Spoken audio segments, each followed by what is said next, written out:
Fear is an unpleasant emotion that comes as a result of the presence of danger or the threat of danger. For instance, if your brain picks up a sign that something dangerous is about to happen, immediately you will begin to feel an emotion that makes you feel like you are unsafe. When you begin to feel this emotion, naturally, there are responses that your body begins to pick up because you are made to protect yourself. There are times when you do something because of an emerging danger. In your mind, you're trying to protect yourself from something bad happening. But at the end of the day, you will realize that you end up making the situation worse. Now, what are these fear responses? These fear responses are actions you take as a result of that fear that is in your mind. These responses are things you do in order to protect yourself. But at the end of the day, you'll find out that if you do not take the right responses or the right action for the right reason, you will be doing yourself more harm than good. So, because fear affects us in our day to day life, you can take actions that can make you be in more danger if you do not give a thought or two before you react to that emotion called fear. There is the flight response. This response, as the name implies, is a reaction whereby you want to just run away from danger. When there's a danger coming, you just want to disappear from it. You don't want to face it. For instance, maybe you're walking on the road and there is a car coming in full speed to your direction. The impulsive thing to do is the flight response in that case because you want to quickly run out of the road for the vehicle to pass. When you run out of the road, you will immediately feel like you're no longer in danger because you fled from that danger. Remember, fear is an emotion that comes to remind you that there is a threat coming or that you are already in danger. Now, the next response is the fight response. The fight response comes as a reaction that makes you want to protect yourself from danger. For instance, let's say you're sitting down and someone slaps you, and the person slaps you repeatedly. Now, in that situation, the natural thing your mind would want to do is to fight back because you feel like fighting back will prevent that person from slapping you further. So, you impulsively would rather want to give that person a slap as a way of protecting yourself. So, sometimes when you're in problems, your fight instinct comes up. So your body wants to respond in a way where you're being defensive. There are sometimes when you face this kind of fight response when it comes to criticism. Now, some of us cannot take criticism. Maybe someone is criticizing you and that criticism is hitting you deep. Now, not everyone can take criticism. Now, that fight response makes you defensive in the sense that you feel like you want to react to that criticism by defending yourself. Maybe somebody says something like, "Oh, you're too slow. Why are you so slow?" That is a critical comment. That is a comment that is showing your weakness, and not everybody is strong enough to have their weaknesses pointed out. Now, naturally, what your mind wants to do is to impulsively say, "I'm not slow.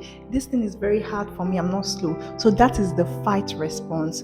But most times, maybe what you're supposed to do in that fight response is the freeze response. Now, what is the freeze response? Freeze response is a response that comes up and makes you stay still. Stay quiet, makes you freeze, as the name implies. When you freeze, when something freezes, it is incapable of moving. So sometimes when you're faced with danger, your response will be for you to freeze. Now, how this plays in our day-to-day life is this thing happens to us all the time. Maybe you are inside your house late at night and you hear unusual footsteps around your house. That freeze response comes up for you to stand still. Try to understand the situation. For me, I feel sometimes this is the safest response, but when you are in danger, you cannot even tell yourself what to do. It's your mind that will tell you what to do. You have to get to a certain point of self-control and, self-awareness for you to really know your impulses or use these fear responses accordingly. Now, the freeze response tells you to stand quiet, tells you to freeze, tells you to be still until danger passes.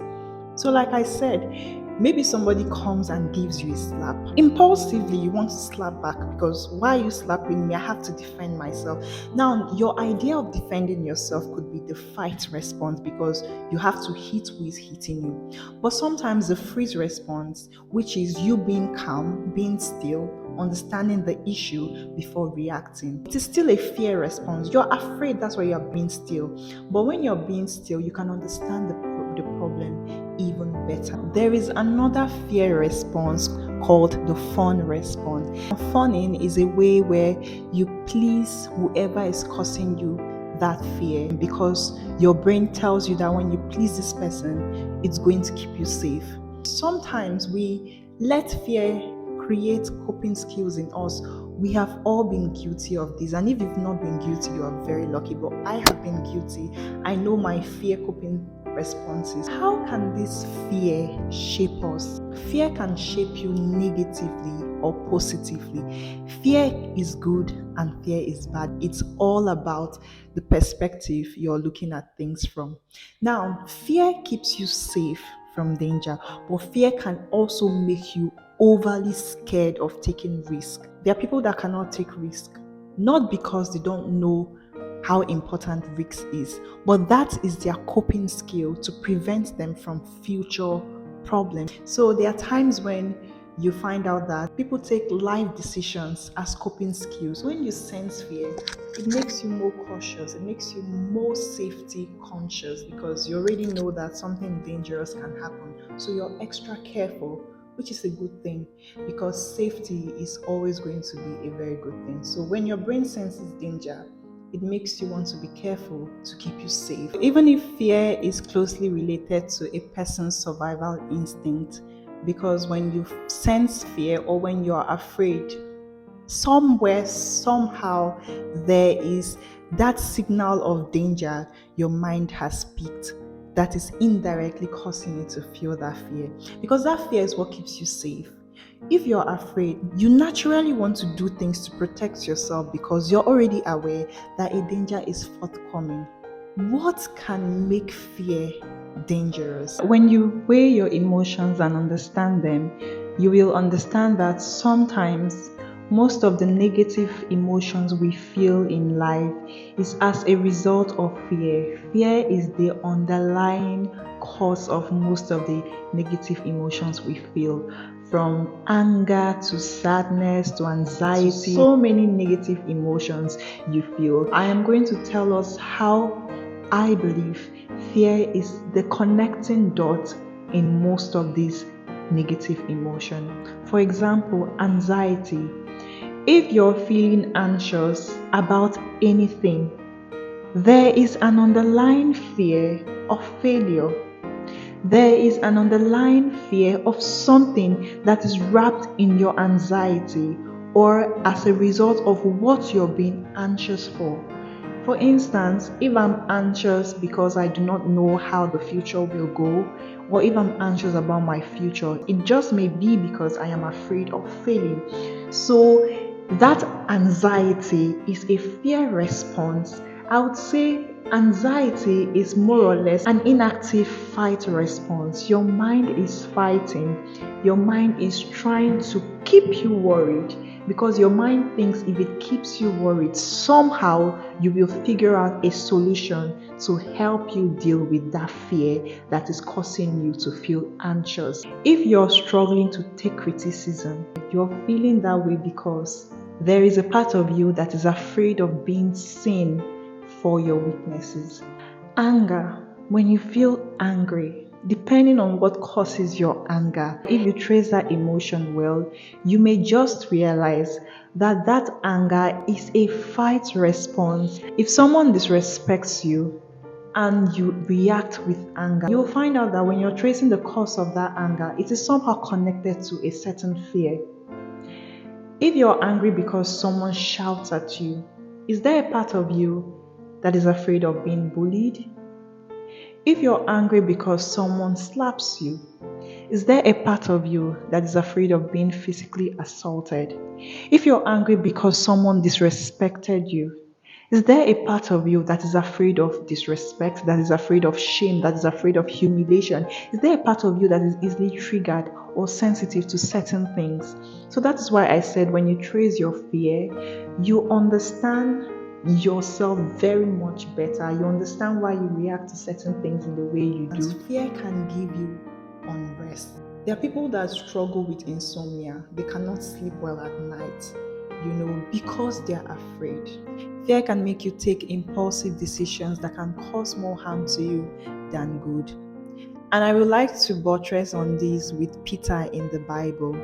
I think among all of Jesus' disciples, Peter was the one that showed the most fear, or at least as it was recorded. We all know how fear played out in Peter denying Jesus Christ. When Jesus was arrested to be crucified, he told Peter, before dawn, before the cock crows, you're going to deny me 3 times. And Peter said he was not going to deny Jesus Christ. But we all know that when Jesus Christ was arrested and Peter was approached and asked if he knew Jesus Christ or if he was one of Jesus' followers, he denied Jesus Christ. He said, no, I don't know who the man is.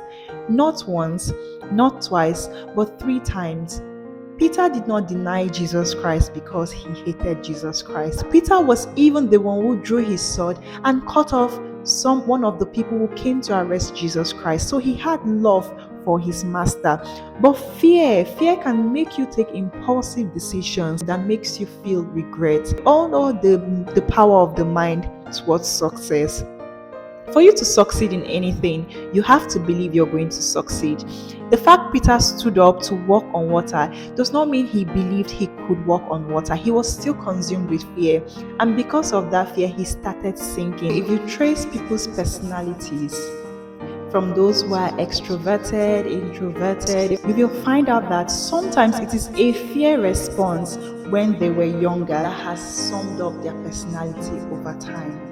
For instance, someone who is socially anxious, who have social anxiety, may be that way because they have faced bullying when they were younger. You let that shape your social life in the sense that whenever there are social gatherings or whenever you attend social events, you do not see yourself existing well in the midst of people. You find out that you cannot foster social connections. You can't even develop it, let alone fostering it. Maybe that social anxiety was a coping mechanism you had to adopt to enable you live well in your own mind. They are people that are very extroverted. They like going out, they're sociable, they go out wherever there are events happening. Even if that event has no significant impact on them, they will go there. They are afraid of being alone with themselves. Some people don't even know how to handle an hour to themselves. The only time they are with themselves is when they're about to go to bed. Some people have to be out there because they just are afraid of loneliness. So when you find out that the reason why you're being too friendly, you're being too nice, even when it is not something you would naturally want to do, you realize that it could be as a result of your fear of loneliness. Experiencing chronic fear can make you become unproductive. When you are afraid, you will begin to lack focus. A scared mind cannot really focus on anything because for every action you want to carry out, your mind will begin to search for the possible dangers that can come as a result of that action. You haven't tried something because you are so scared that it's going to turn out bad, because you're so scared that you're not going to see the result. You want to start a business. What if this goes this way? What if this thing happens and I am turned out unsuccessful? How can you be productive in that kind of mindset? So fear can make you unproductive. Fear can make you shun very, very necessary risks. I know risk is dangerous. Like when we hear the word risk, we already feel like something bad is going to happen. But they are calculated risks that we all should take in life. So when you're afraid, you don't even want to think about taking risks, because how do you want to take risks when you're afraid? Now let me tell you how fear plays out. I talked about fawning as a fear response. Fawning is the process of pleasing whoever is causing you danger or pleasing whoever is threatening to cause you danger in order to escape from that danger. Because you hope that when you please this person, when you do everything this person wants you to do, somehow you're going to be safe because they are not going to hurt you. It can misshape you because you find yourself people pleasing over time. People pleasing in the sense that you want to please everybody. Fear weakens our spiritual growth and our spiritual life. When you're afraid of doing things that should naturally make you excel, because you're afraid, there is a part of you that is losing or that has lost faith in God. Faith in God means believing in God. You cannot have fear and believe in God. I know that we're bound to feel afraid once in a while, but when you're afraid to the point where you don't do things because of that fear, it can really ruin your faith in God. And once you have ruined your faith in God, your spiritual life will begin to go downhill because there is no relationship with someone you do not trust. If you don't trust someone and you don't believe in the promises that person has given you, you don't believe in the assurance that person has given you, there is no way that that relationship will succeed. It's not even going to grow. Talk more of succeeding. That is how it is with our relationship with God. God has promised you, for I know the plans I have for you, plans of good and not of evil, to give you an expected end. God has also said, do not be afraid, believe in me, I am always with you. But at every little challenge you encounter, you forget about his promises, you forget his assurance of your safety, and you find yourself doubting him. Your spiritual life is going to get weak because you pray when you pray and you don't have faith. It's like singing and not having a voice. If you're voiceless and you sing, there's nobody that is going to hear you because to you you're singing, but nobody can hear your voice. So not having faith in God equals to no relationship with God. So lack of faith can reduce your relationship with God. And fear, there's nothing that makes us lose faith like fear. But how can we start by feeling fear in a healthy way? I'm here to tell you that God is the only one that can keep you safe, irrespective of the fears you have. Are you afraid of failing? Have you talked to God about your fears? Are you afraid of whatever dangers you are facing or could face? Have you spoken to God? There are so many ideas that have gone unexplored. There are so many dreams that have gone down the drain because people have lived in fear, because people decide to hold on to the fear of what could possibly go wrong rather than the expectations of success. So before you dismiss an idea, before you dismiss a business plan, before you dismiss going through a career path as a result of fear, I want you to know that not doing anything is even more of a failure than attempting to do something. So let me talk about myself. I really wanted to go into content creation. I had the idea of what I wanted to do. I knew I had the resources to pull this through. I knew I had everything necessary to become successful in my content creation. This was years ago, but I just did not do it. Why didn't I do it? I was afraid. Why was I afraid? I was afraid of failing. I was afraid of putting content out there and it not getting the necessary or the expected results I wanted. That was where I had to start tracing the reason. Another step to solving fear is to reevaluate the why. That is a fear that comes to discourage you from going through your career path or from going through with an idea. To reevaluate the why. Why am I doing this? When you find out why you are doing this, the reason can be just the motivation you need to push. Even if you're not getting the expected results, I had to check the why. Why am I doing this? If your reason for doing something is material, that is, if you tie the value of what you're doing to physical results of the number of likes you get, the amount of views, tying your why to purpose. When you realize that why you're doing something is because you have a deep need to fulfill, you have something you want to achieve, purpose, if it's to help people, if it's to serve a need. Maybe you want to start a business. Why are you starting a business? Tie it with purpose. When you focus the reason for an action on physical expectations, for instance, content creators may want to tie their value or the value of their content to how much people liked their post, to how many shares they got, to how many comments was made, to how many views they got on the post. And when you're not reaching or seeing that physical expectation you had tied to your content, it can leave you feeling like a failure. It can leave you feeling like, oh, I'm failing at this, I'm not succeeding. But if you tie your content creation to even that one person that benefited from it, if you had 10 views as a content creator and that 10 views, you realized that it put a smile on someone's face, or it achieved the aim of making someone feel better, whatever the content could be, you will feel that sense of fulfillment.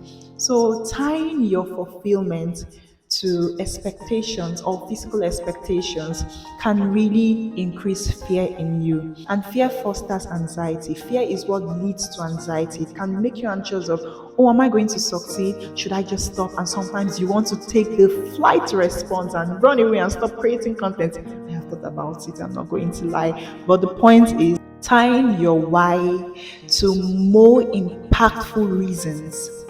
Reasons like the need for it.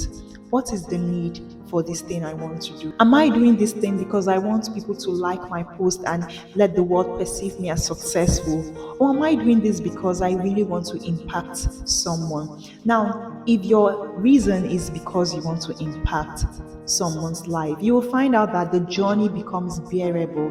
The journey becomes even more interesting because at every step of the way, even if you're not seeing the things to make you believe you're impacting, but that hope is in you. Use fear as a tool for your own betterment. How can you use fear as a tool for your own betterment? For instance, if you're afraid of starting a project, could be a business, as a result of the fear of not succeeding, know that your mind unconsciously knows about your weaknesses.